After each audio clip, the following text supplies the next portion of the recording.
Hello everyone. This is maybe a little something different this time.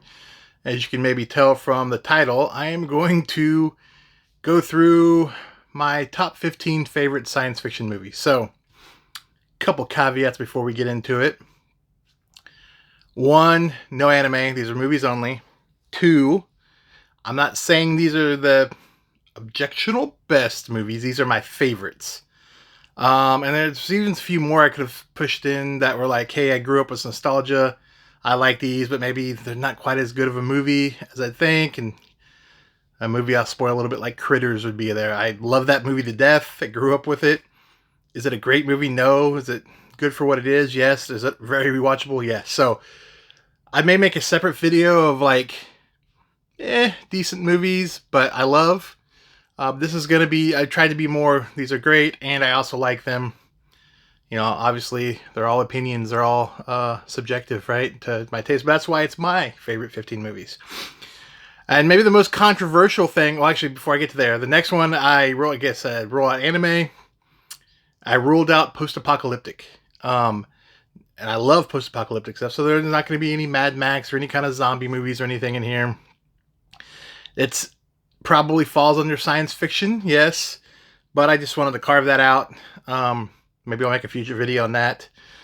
And the one I think will be somewhat controversial, and I'm sure I'll get some haters or some people angry about it. Whatever. I love the discussion, but no like Star Wars type stuff is in here. So I guess really just Star Wars. So and maybe some would fall into this group, but I see more Star Wars as being fantasy in space, and just because it's in a space setting doesn't necessarily make it science fiction.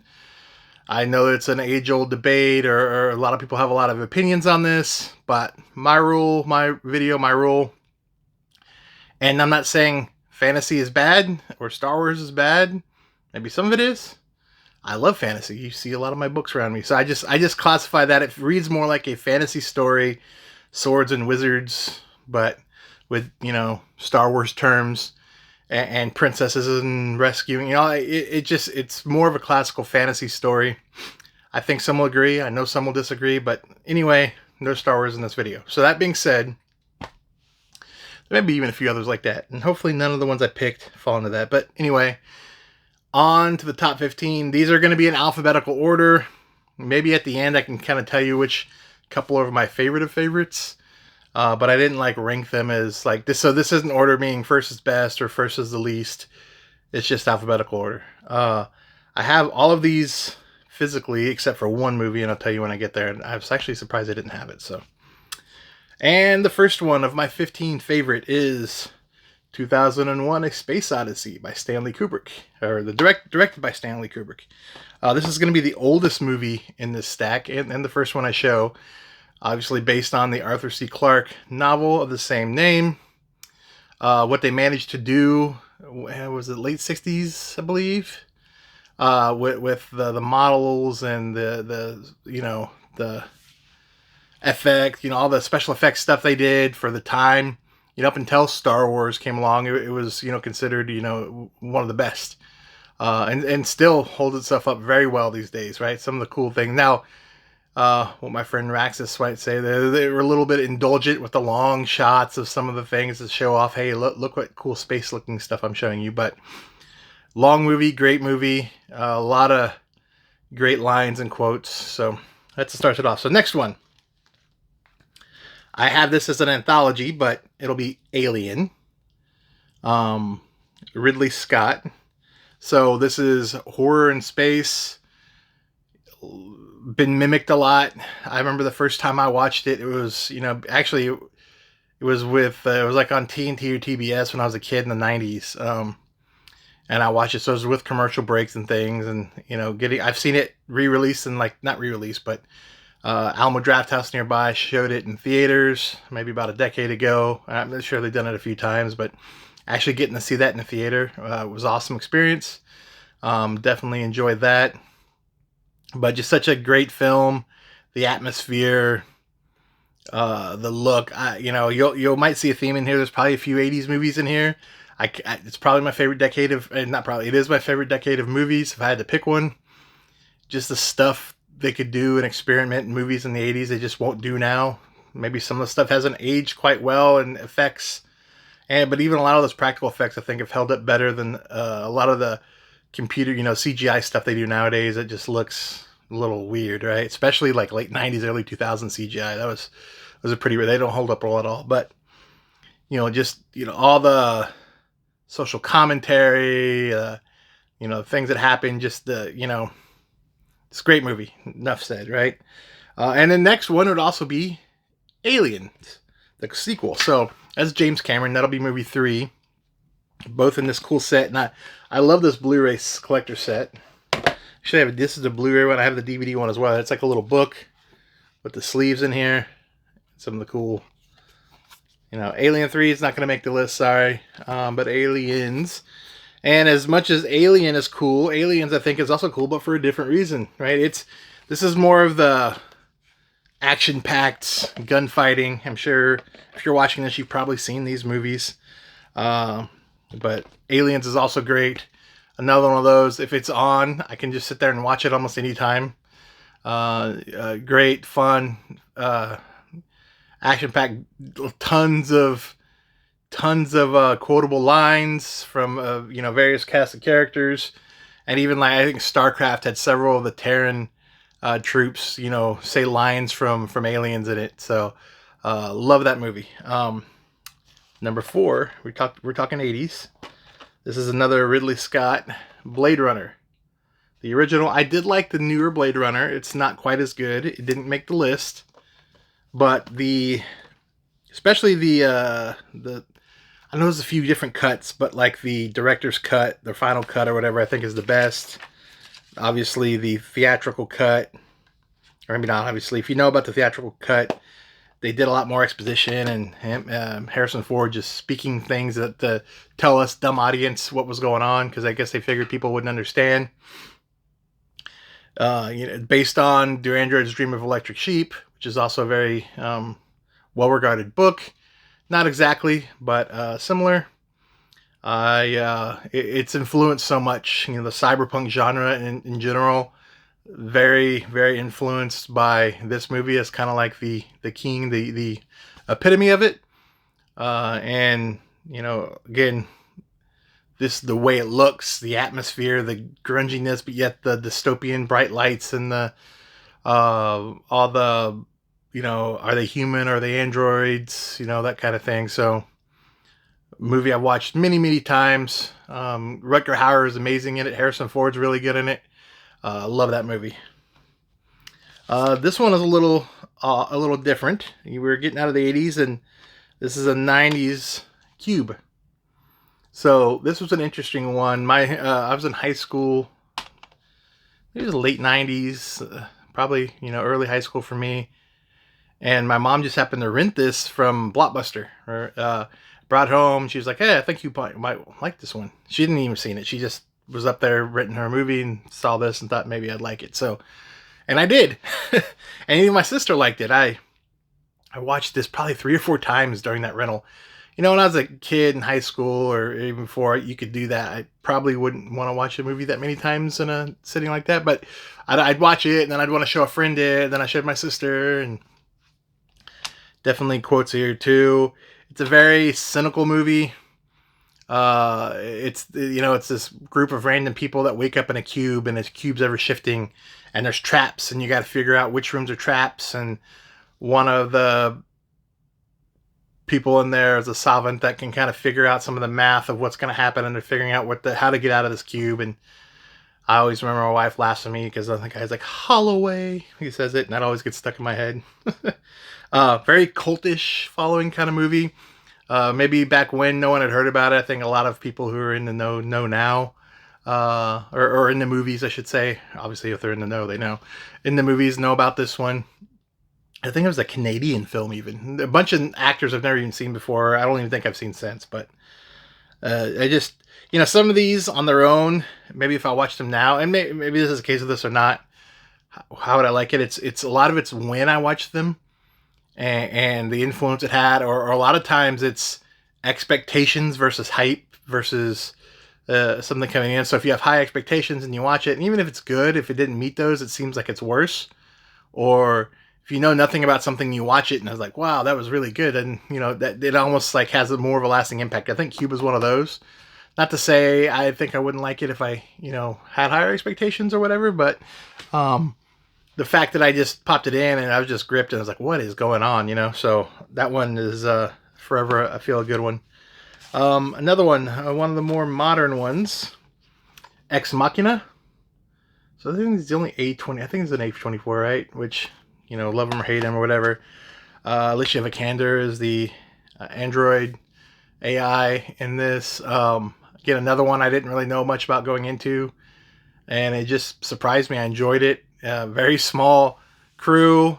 Much more intimate movie, and about what AI would do and how it would act, and I don't know, just really enjoyed it. That is pretty cool. I recommend it.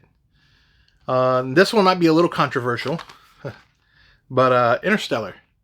So the ending aside, which I can see why a lot of people hate it, and it's not my favorite, but I've said in some of my book reviews, I'm not as big of an endings person. As long as the journey was great, and I think the beginning's a little slowish. They could have chopped it down. This is Christopher Nolan film. He's usually makes long movies, but the middle part where they're like traveling in space and some of the planets they go on and the whole time dilation thing and how accurate it seemed to be, or I believe it is, and the experts they use with the all the space the physics of travel and black holes and things like that. Again, set the ending aside, but I just thought that whole time dilation where you travel and you come back and you have an age, and it's all all the relativity and the space time continuum, whatever you want to call it. I just think that's awesome, and they did a stellar job, an interstellar job of capturing that in the movie. The whole Matt Dillon planet stuff aside, it's fine. I know there's some plot holes in it that people have but there's plot holes in probably all these movies to a degree. So I've seen people love it, some people, but I really liked it. And I just remember watching that and just thinking it was awesome. So next one. Oh, I forgot the one. Okay, the one I don't have is Children of Men. And I should have said that back in the C. Sorry, right before Cube. So there's early 2010s, late like 2000, somewhere around there, around the 2010ish mark, I believe, or a little earlier, came out. It's I think it's been a while since I've seen it, and I know I've loved it. I believe that they can't have children anymore, and then they find a girl who can, and then they're trying to save her, and I kind of said no post-apocalypse. It's more dystopian, I'd say, and verging on post-apocalypse, but not there yet. Just a great movie. It just reminds me, talking about it, I need to watch it again. It's been a while, but I know, I have a letterbox and I track them, and I know I remember loving that and watching it. I have fond feelings for it. I just can't remember exactly how everything happened, so I definitely need to rewatch it. Okay, next one. This isn't it. It's all of them, but it's Pitch Black. So, this has all the Riddick movies and Chronicles of Riddick and even the anime is actually good. They're fine. They're cheesy. They get more space opera-y. They're kind of goofy at times. That I like them, but they're not great. Very average-ish, and some people probably hate them. But Pitch Black, I think, is really good. And Vin Diesel, yeah, I know he's not the best of actors, but he does Riddick pretty well, especially in the Pitch Black. So it's another one of those horror science fiction movies. They're trapped on a planet, crash landed on a planet with some refugees, I believe. And those who survive realize they're on this planet, and at certain times that I think it has multiple suns, they line up and have this day-long or several hours long eclipse. And when this eclipse happens, this is when these underground creatures who can't handle sunlight come out and feed. Now, the planet seems pretty barren. What do they feed on without the people there? I don't know. Again, plot holes, but whatever. Ignore that kind of stuff. You enjoy the movie for what it is. I think it's great. Again, another one of those I watched in high school. I rented it. what I think it is awesome nowadays. I can't tell you, but I thought it was awesome then. I still enjoy watching it now. So sometimes these nostalgic things imprint on us, and then we have a fondness for a movie or a show or a book or something well beyond our years. And I think Pitch Black is there for me, and I love it. Okay, next one, back to the 80s. We're going with the original Predator with old man Schwarzenegger. So another one of those. If it's on TV, I can't tell you how many times I've watched Schwarzenegger. Sorry, well, that too. How many times I've seen Predator. It was always on TNT or TBS growing up. Cut out some stuff, of course, but just love this movie. Another one of those action science fiction, hunting this alien. Or are they hunting it, or is it hunting them? Just some of the cool effects it did. The interactions with the soldiers, just great movie. Love it. Next one, RoboCop. I think this is one, maybe it's Legacy. Again, another 80s one, or what, people think it's kind of cheesy, and maybe it is, but it's really, I watch it, they kind of marketed it sort of somewhat as a kids movie back then. They had it had a toy line, right? Well, even Predator does too, but it is definitely not a kids movie. And the satire that's layered on there, I think a lot of people think of it as like some cheesy robot cop thing, and it is, but it's such a social commentary. It's such a satire. It's hilarious in a lot of parts, and not like laugh out loud hilarious, but like make you grin. And some of the stuff it says now then are still true now. Some of the corporation stuff it does, and I'm not big anti-corporation guy. There's things they do, and anything to me can be picked fun at, right? Whether and everything. I think a lot. Without getting into some of these debates, there's good and bads with a lot of things. I love when media can pick about their bad, because then you want to make things hopefully better, right? You identify and you make fun of some of the negatives. You can hopefully improve or bring awareness to things at the minimum, right? So that's the part I enjoy about that, and I think a lot of good science fiction manages to pull that off, especially if it's a little more subtle, and then it mixes it in with over the top violence and action and cruelty and crude humor and thing. It's 80s in a bottle in a movie. And the older I get and the more I watch it, the more I appreciate it. And if you maybe watched it once and wrote it off, I think it's fairly well regarded now. But Verhoeven is great as his director. Just iconic movie for me. All right, next one, Terminator 1. Here's a Terminator. You see, I like to buy these anthologies when I can. Again, another Schwarzenegger movie. James Cameron, right? So he's on here twice. This is the first one is very low budget, almost B movie-ish. But the concept was so cool. Time travel, paradox. Besides, you start twisting your mind up, thinking about too much. Just this future cyborgs coming back to kill a future human leader. In time in the 80s. Again, another very 80s movie, very dark and kind of dingy. Love the atmosphere. It's Terminator. What else can really be said that you guys don't? If you're watching this, you're like, okay, stop talking about a movie I know. So that then goes to Terminator 2, Judgment Day. That's when, people enjoyed Terminator. It was kind of a B movie, kind of even a cultish movie in the 80s. Had a following. I think it was well regarded. But Terminator 2 is when I remember when this came out in the theaters, and I don't know, it's early 90s. I don't remember exactly how old it was, because I don't remember what year it came out. I just know it was early 90s. It was a big deal. And everyone was doing all the I'll be back and all the other little, one-liners between Ed Furlong and Arnold and as being the kid. But this is now the old killer comes back, and he's been rewired by the humans to be the protector. And it's even kind of almost like a dad-son type experience with can they care and feel, and some of the redemption, and then you have all the awesome action and iconic scenes to go along with it. Just again, it's Terminator 2. What else can I say? You guys know what it is. All right, two more left. You probably are waiting for this one, maybe. The Thing. I guess I kind of like science fiction horror. So, John Carpenter, early 80s. these, people are stranded out in Antarctica, and it's kind of, alien comes down and infects people. Then it becomes a lot of the mistrust, some of the paranoia you see from the 70s, when, spies and the Cold War things, and who's the enemy, and who they look normal. It's also kind of lines that Invasion of the Body Snatchers, which came close to making the list. Great movie.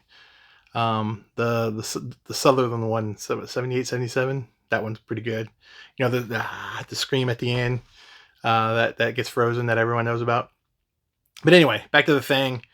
It's again the atmosphere, the effects. They're so great. The practical effects. Carpenter's always really good at that in his movies, and just, they made like a prequel sequel to it, and it was all right, but you just can't capture that original. So good. So recommend it. All right, last one. This is another modern one.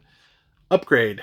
This is one that, maybe more of a culty one. Probably some people say that doesn't belong with some of these other greats. Maybe they're right. I don't know. A little bit lower budget, I'd say, but still, you can't really tell that bad. Production values are still good. Say that bad. It's kind of RoboCop-ish, I guess you could say, but it's guy that has an accident, loses his wife, and he's got a friend that's a solvent AI chip maker, programmer type guy who kind of creates this chip that you can put in his body, and it makes him like an amazing superhuman and can calculate, learn things and fight really well. And he just becomes this revenge killer kind of movie. Is it revenge or is it redemption? Totally caught me. I heard some people say it was pretty good, and it's like, oh, this seems up my alley. Of course, I'll watch it. And it's like, yeah, that was awesome. I watched it once. I need to watch it again. I just remember, this is probably one of the more recent ones I've seen, for the first time, I should say, out of all these movies here, and I thought it was excellent. Is it an all-time classic for some? Maybe not, but for me, it's one of my favorites. So that was my 15. There's some hard cuts. You say, hey, coward, what is your favorite? Ooh, that's tough. I would say it's probably it's probably Blade Runner. For most days, I might pick, and then you got the Aliens movies and RoboCop that would kind of jump in there. Maybe even one of the Terminators. So those in a thing. So those probably a lot of the 80s ones would be there. But if I had like gun to my head, I'd probably be Blade Runner. So let me know if you like this. I've mostly been reviewing books. Sorry if this has gone long. I'll cut it short soon. But I'd love to hear if how you crazy. How did you forget this movie? Or I can't believe that's in your top movies. I love it. Let me hear about it, right? I like to drive the conversation and discussion. So thank you for watching this whole thing, and see you in the next vid.